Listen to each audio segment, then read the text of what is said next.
Imagine a city where no one can die. People jump from rooftops and wake up the next day. Cars crash, bullets land, and still, they're alive. No fear, no funerals, just laughter and empty graveyards. But beneath the surface, something festers. They dream of coffins, they flinch at shadows, they build enormous monuments and call it progress. Well, we're not so different from this. For example, every time you get in a car, you know somewhere in the back of your mind it might be your last ride, yet you do it anyway. You might have even had the fleeting thought of, well, the safest thing I can do is just not go in the car at all. But then you'd be stuck, late, inconvenienced. So you stuff the fear down, you take a deep breath, and you tell yourself, it'll be fine. Probably. Well, this is how we handle the fear of death every day. We know we're going to die, but we have to get through life. So we distract ourselves, we normalize the risk, we carry on. But maybe, just maybe, letting that fear sink in a little bit might let us feel a little bit more of life. Maybe becoming fully human means facing that fear, not burying it. We spend our whole lives building walls to keep it out. But the more we try and forget it, the more it takes from us. Because death is always in the room.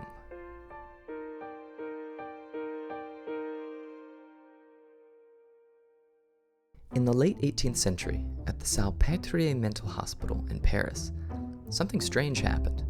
Patients long institutionalized for neuroses, trapped in isolation, fear, and meaninglessness, began to recover. But not because of a new medicine, not because of therapy, but because the French Revolution had arrived. And with it, a cause, a myth, a reason to rise each morning. They weren't just patients anymore. They were citizens, participants. Their suffering didn't vanish. It transformed. Because now it had context.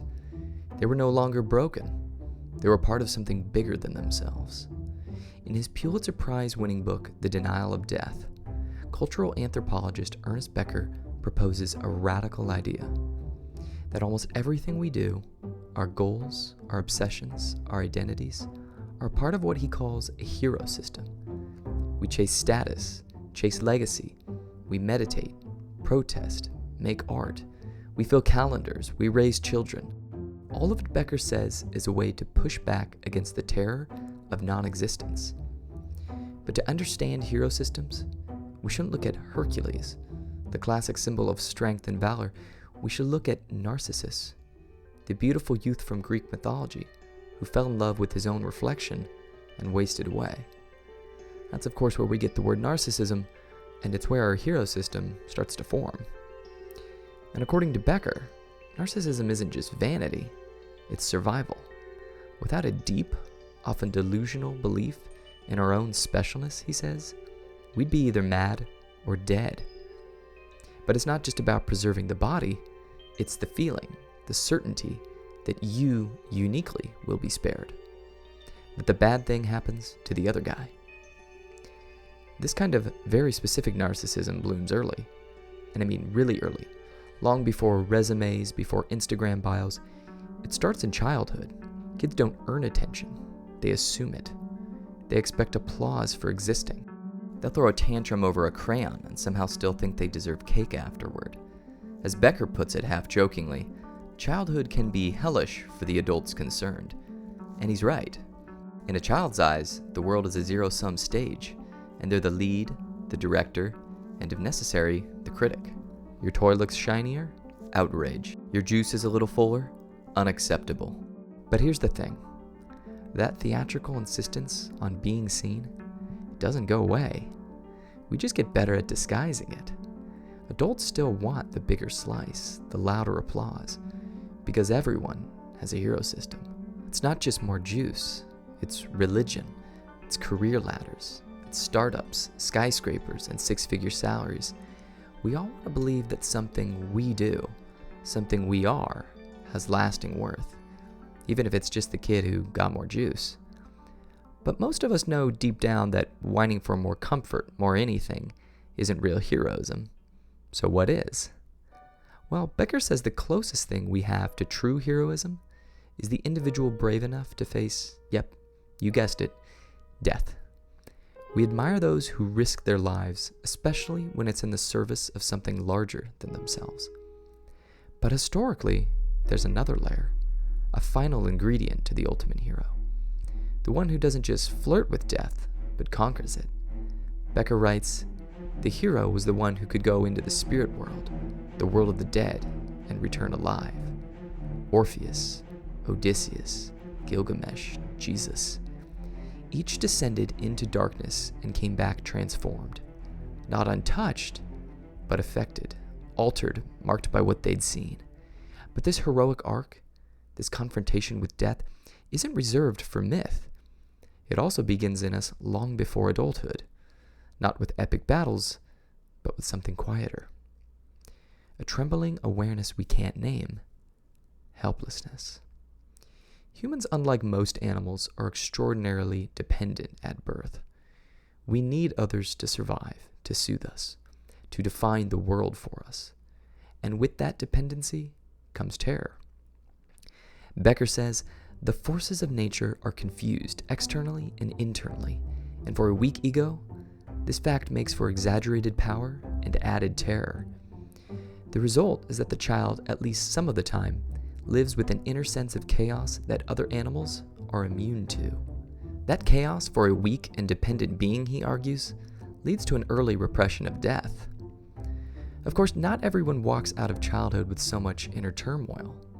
Those who are deeply loved, securely attached, and well-nourished often emerge with something powerful, a sense of invincibility.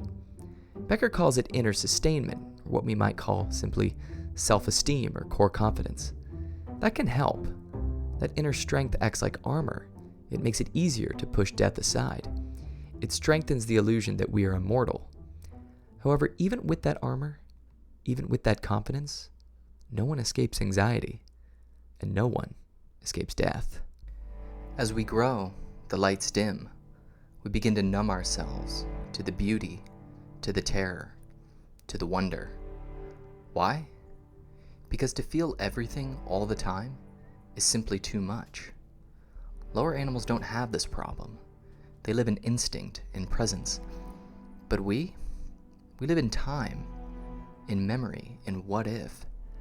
And that awareness of self, of death, of our terrifying freedom, is at the root of almost all of our suffering. So we cope, we build defenses, we construct elaborate meaning systems just to hold the fear back. And eventually, we begin to believe the lie, that we are in control, that our careers, our relationships, our identities will protect us from the void. Becker called this the vital lie, a beautiful fiction, a necessary distortion, a lie we tell ourselves in order to stay sane. We pretend our routines are shields. We pretend our passions are proof. We pretend our way of life will save us. But beneath it all, there is still the body, still the silence, and still the terror. Because the truth is this: we are vulnerable creatures clinging to fragments of a universe that does not owe us an explanation and is not watching or applauding.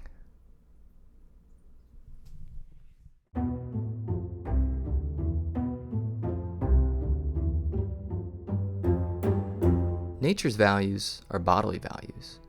Human values are mental values. And though they take the loftiest flights, they are built upon excrement, impossible without it, and always returning to it. This realization doesn't sit well with us. We want to believe we're destined for greatness, carriers of meaning, makers of legacy. But eating, shitting, decaying, these don't fit into that image. So we spend our lives trying to escape our animal nature, pushing away anything that reminds us we're mortal. Repressing the idea of death fits right into this strategy. It's convenient, necessary, and it doesn't stop with bodily waste. Sex too carries this unsettling reminder. It's mechanical, repetitive, biologically driven.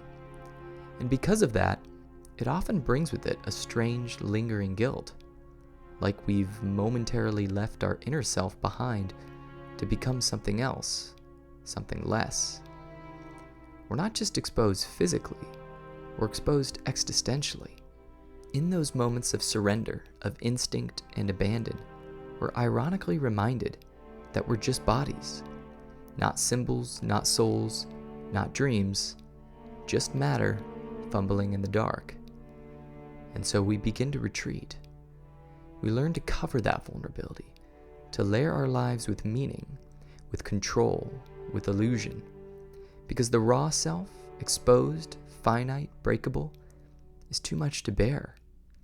We long for protection, for something to hide behind. In the story of Adam and Eve, the moment they eat from the tree of knowledge, they don't die. Not yet. Instead, something subtler happens.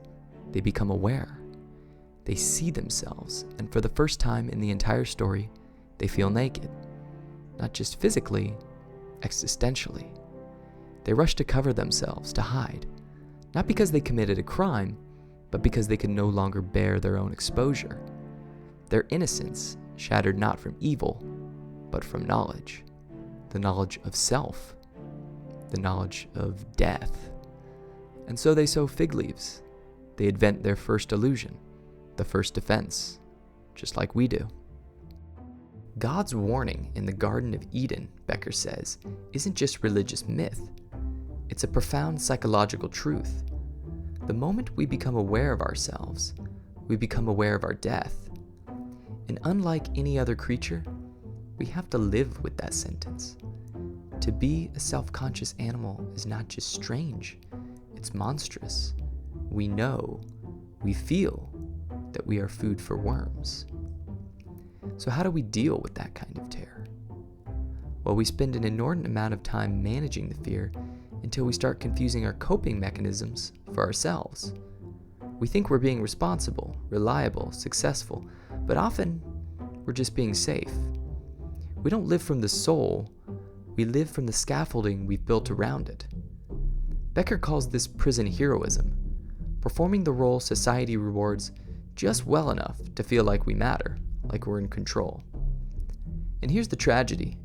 The better you are at playing the role, the harder it is to see it as a role. Because transcending yourself isn't just growth, it's dismantling. It's the death of who you thought you were. And most of us would rather stay in the cell, where things make sense, where we get applause, than face the chaos of what lies outside. But to stay there is to live automatically, to survive the story, without ever becoming its author. So what does it mean to confront it? It means accepting your creatureliness. To be a creature is to be weak, to be finite, to be at the mercy of death. But here's the paradox. Only by embracing that reality can we open ourselves up to something more. As the philosopher Kierkegaard says, he who feels himself lost has already begun to find himself. But he who never feels lost, he never finds himself at all. We have to be shaken. We have to thrash around in our own finitude. We have to die psychologically before we can see beyond ourselves. And what's beyond? Becker says faith, not blind faith, but a leap. Faith is the moment when we accept that we are powerless, and yet we are not alone. Maybe you felt it, that low hum of anxiety that doesn't point to any one thing. Not a deadline, not a fight, not a loss. Just a vague, aching sense that something's missing. That even when life looks fine on the outside, it doesn't add up. That feeling isn't a failure, it's not a weakness. It's the first sign that something deeper is waking up. Anxiety strips away the distractions. It tears through the roles you've been handed, student, partner, achiever, artist, and asks the harder question, who are you without all that? It's brutal, but it's honest. And sometimes honesty is the most sacred thing we've got. This is where we start to feel the edges of something bigger. Call it a creator, call it source, mystery, truth. It's not a man in the sky. It's the possibility that something more is always unfolding, beyond your parents, your culture, your resume. You exist in relation to that. You'll never banish anxiety, but you can use it. Not as a weight, but as a spring. It can launch you forward into new thought, new questions, new trust. Not the kind of trust that says, everything is fine, but the kind that says, even if it's not, I'm still here, and something in me is still reaching.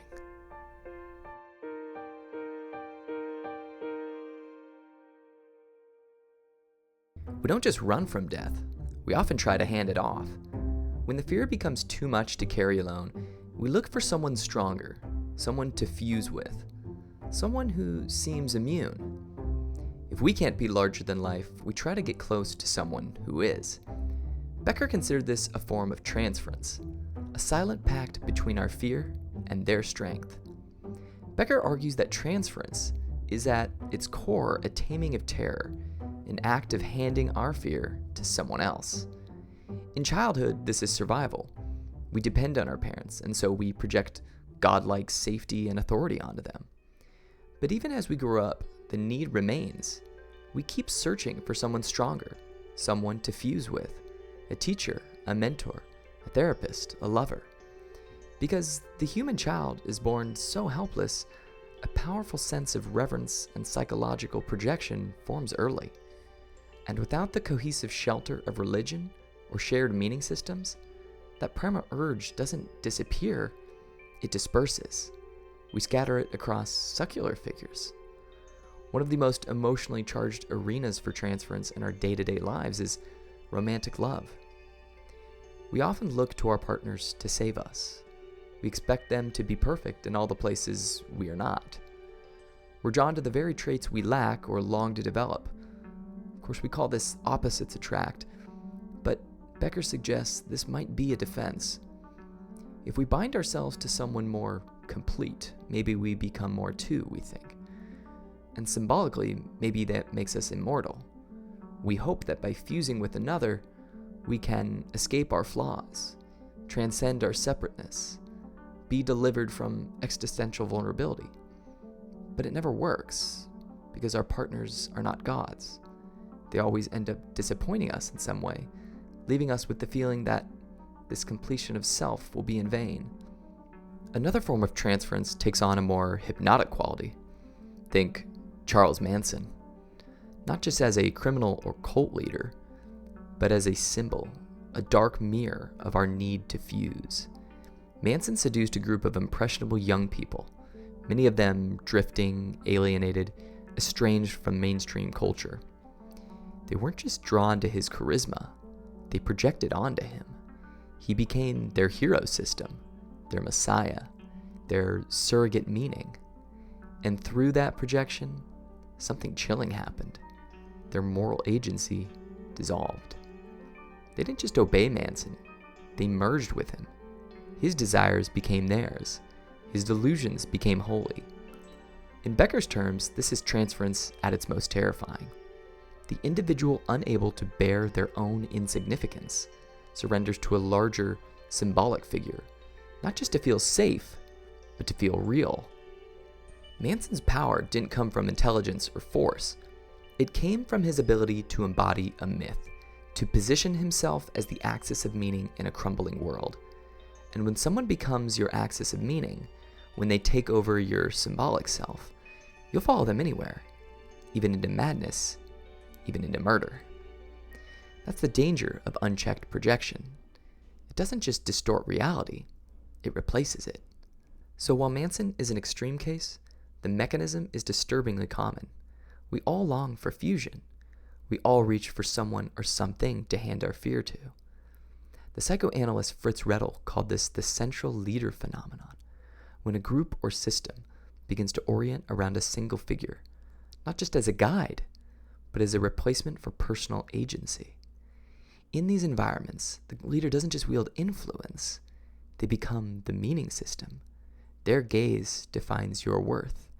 Their approval becomes your salvation. Their abuses become misunderstandings. Their whims become truth. This is what Becker warned us about.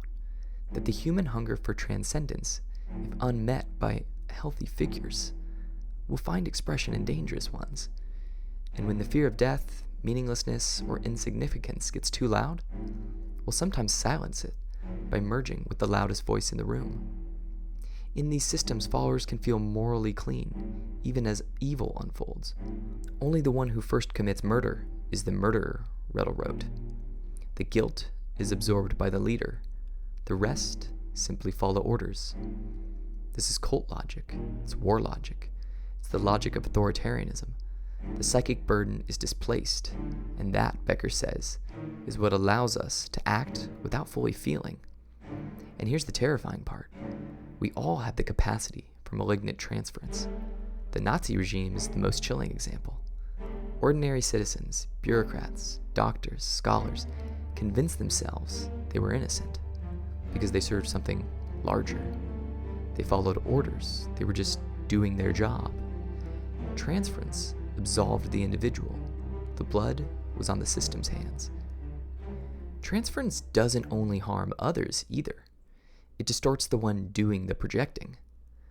When you assign godlike power to someone else, you make your emotional survival dependent on them living up to the fantasy. And when they don't, when they show up flawed, human, disappointing, your world cracks. That's why relationships so often implode in our day-to-day lives. Not just because the person fails, but because you expected them to save you. Becker doesn't reject the idea of transference entirely, however. Unlike Freud, who saw transference often as it relates to religion as pure distortion, Becker argues that there are healthy forms. One example, in fact, he gives is religious faith, not as delusion, but as a vessel for something deeper. Agape, selfless, unconditional love. In its truest form, agape doesn't puff up the ego, it melts it. It's not a tool to avoid death, it's a way to surrender the illusion of control. And in that surrender, something radical happens. Transferring our fear to God isn't a step backwards, it's a leap towards something we can't fully grasp, but still choose to trust. Something no lover, leader, or ideology can offer. Something untouched by decay, by failure, by death.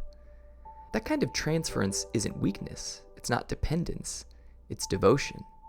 Not a crutch, but a conscious offering of the self to something greater than the self. And in that offering, we're not erased, we're made whole. But even here, a dilemma remains. Too much surrender, and you risk losing yourself. Too much self-sufficiency, and you starve for love. To walk the razor's edge between humility, strength, surrender, and selfhood. Think of the people you know who spend their whole life chasing personal fulfillment, pursuing their passions, prioritizing their happiness. They often seem content, but many reach a point, sometimes later in life, when something still feels missing. They wish they'd spent more time with family, or they regret not having kids, or not being present enough for the ones they did have. On the other hand, think of those who gave everything to others. Devoted parents, tireless caretakers, people who built their lives around service and responsibility. They may feel proud, but some too reach the end and wonder what happened to their dreams. They wish they'd traveled, written that book, taken a risk, and so it goes. Both paths, self-focus and self-sacrifice, carry their own form of longing.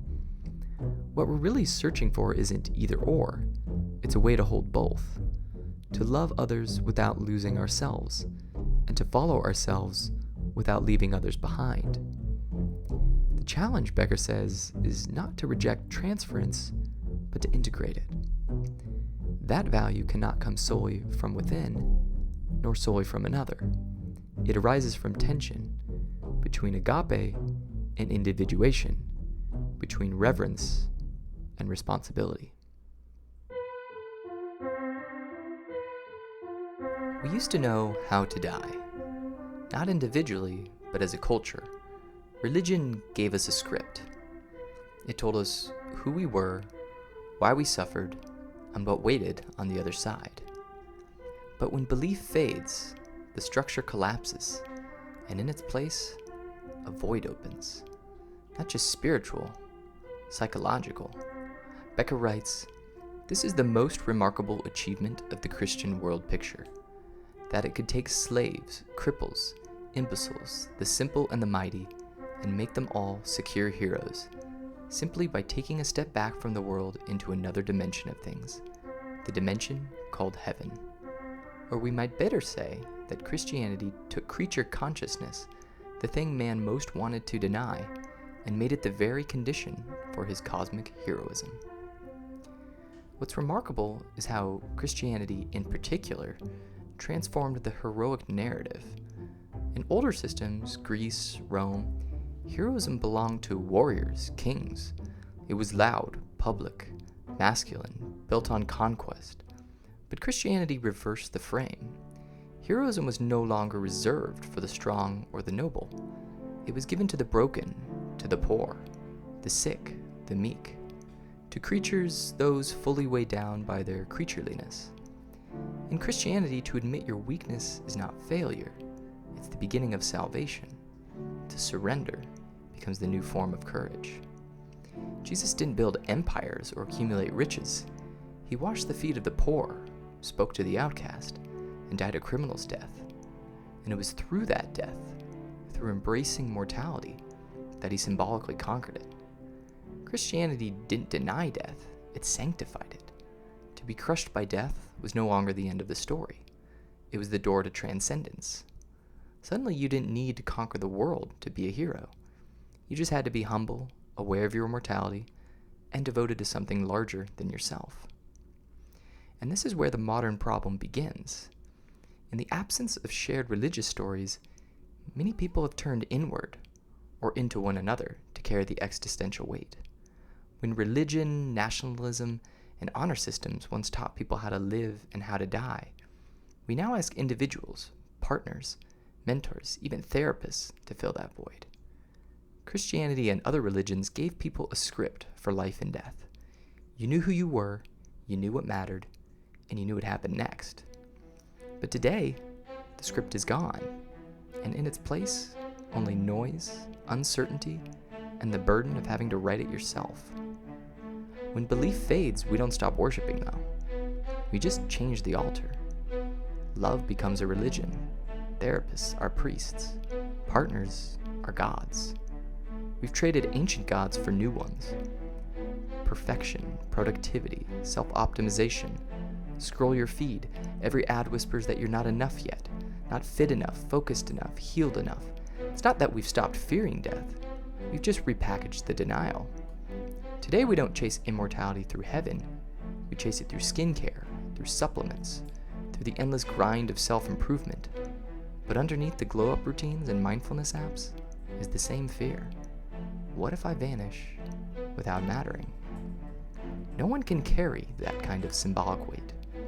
So we strain our relationships until they collapse under the pressure.